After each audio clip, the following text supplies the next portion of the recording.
అమ్మా నీకోసమే తెచ్చుకున్నావా బెండకాయలు?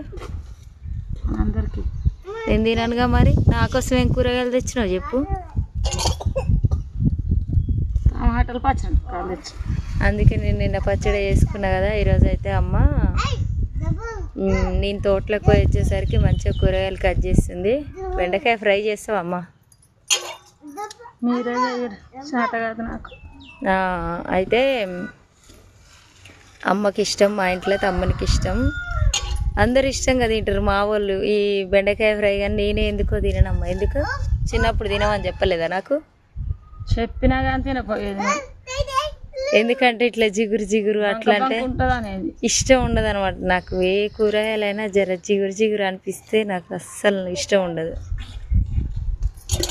నేను కొన్ని కౌసు కూరలు కూడా తినను, మటన్ కూడా తిన.